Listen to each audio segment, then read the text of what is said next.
My name is John Bell, and I'm the president and CEO at Tampa Theater. My name is Jill Witecki, and I'm the Vice President and Director of Marketing for Tampa Theater. Tampa Theater is one of these buildings that is a defining building for Tampa. If you take a map of Tampa and draw a circle around the city and hit the heart of that circle, you have pinpointed Tampa Theater. We are literally right in the middle of downtown. And over the course of our almost 96-year history now, we really have seen the ups and downs of Tampa from its, glorious heyday in the late 20s through the Depression, back to this kind of renaissance that we see ourselves in now where buildings are coming out of the ground and people are moving downtown, and there really is that kind of live, work, play attitude again in the heart of downtown. Tampa Theater's been there through all of it. It is a superior example of this particular architect's style. The architect was named John Eberson. He was sort of the guy in the 1920s. When if you were going to build a theater, he was the one you wanted to design it because he was very popular and very imaginative and inventive. But the significance of the building is that it's, from just a national perspective, it is generally regarded as one of the most intact atmospheric movie palaces left in the world. The architecture itself is significant, right, from a historic standpoint. But the other thing that, and I think even more important than that, is the humanity that is represented in the building. Millions of people have come through that building over the 96 years. They have created memories that are lasting.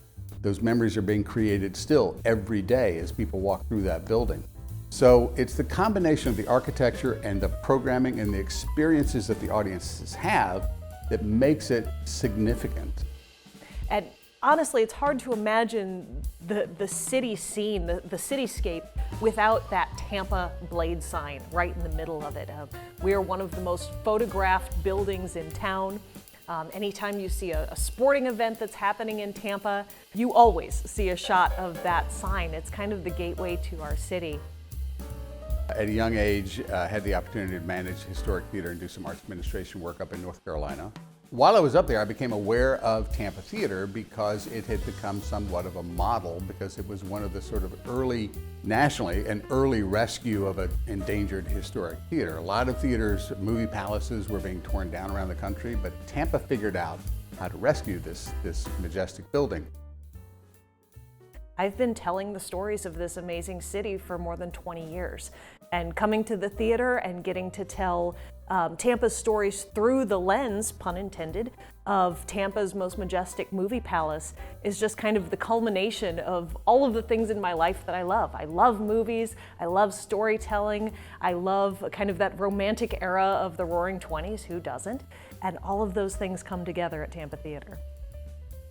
So film is our core. We started as a silent movie palace in 1926, and so film is still a huge part of our programming. Our summer classics that have been going on for almost 30 years, our holiday classics, our Nightmare on Franklin Street Halloween classics, our family favorite. But more recently, Tampa Theater has found a really solid niche as this wonderfully intimate live theater space. Comedians with touring artists, community organizations rent the building for their own celebrations, and weddings. Yes, we will host weddings. We get so many requests for weddings. People love to get married there. We do all kinds of public ghost tours where people can come and hear about 6 of the ghosts that we know about. We're sure there's more, but there's 6 of them that we talk about, 3 of which were actually former employees. So we know a little bit about them and we can tell their stories and why we think they're still at Tampa Theater. People buying a ticket to a film, a concert, a comedy show, coming and enjoying that experience, taking in all that Tampa Theater has to offer, that's really the best way to support the building, is just buy the ticket and show up and have a good time. We certainly accept donations. We will ask. We're fundraising. We have to fundraise because we really only earn about 65 or 70% of the cost that it takes to operate the building every year. So that means we're raising about $1 million a year. But our number one metric is not necessarily the balance sheet. It is the number of people coming through the door. That's how we measure our success. As far as what's to come, one of the most exciting bits of news we've been able to share recently is news about our second screening room. It's a micro cinema space, only probably around 40 seats. But it's a game changer for us, and that will allow us to get more flexible and nimble with our programming and how, the relationships we have with film distributors in terms of moving product in and out. And finding ways to keep it relevant for new and changing audiences. That's what the future of Tampa Theater is really going to be about. So it's one of these go-to places for people, and that tells me something. That tells me that Tampa Theater has a special place in the hearts of many people in Tampa. They have fond memories there. I just feel like it's our responsibility as our generation to make sure we take care of this building and that we get it fully restored so we can pass it on to the next generation to have those same types of experiences.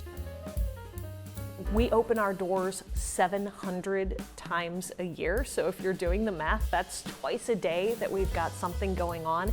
And yet, I meet people all the time who say to me, I've lived in Tampa my whole life and I've never been to Tampa Theater. If I can get you into that building one time, you're gonna fall in love.